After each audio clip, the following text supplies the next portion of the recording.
A lot of people actually were saying that they were going to this match. They're not tennis people. They are getting into tennis because of Carlitos. They got into the sport because of him. Like, he's bringing the flair. The flair, for sure. Young but guy. He's also just bringing, the neutral fans, the kind of casuals. Yeah.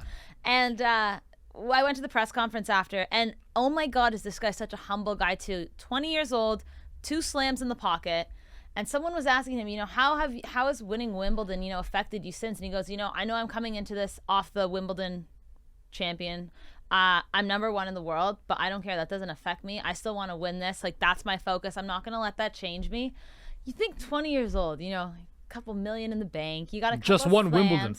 Literally, think about Djokovic at that age. Like, we see it affect so many young athletes, but it really made me respect him and admire him more because, athletics aside, he's got a good head on his shoulders, and it's really nice to see. And yeah, he's so much better live too. Oh my God. I want to finish that point on Alcaraz in just a second. I just want to update everybody. Raonic. Milos Raonic looks like he's done.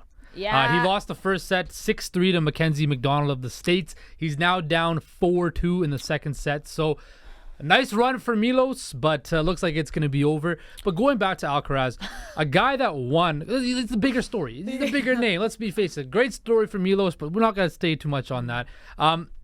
He's like you mentioned, a 20-year-old won. What an epic way to win the most prestigious tournament in the sport, right? It kind of opened up a new era, that this is his era we're entering into now, right? We've seen the big four for years dominate this, the big three dominate this Hey, sport. give love to Andy Murray.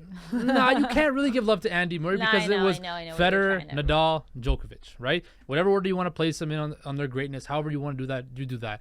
For me, Federer is the best. I'm just going to say that. Federer is the best of all time.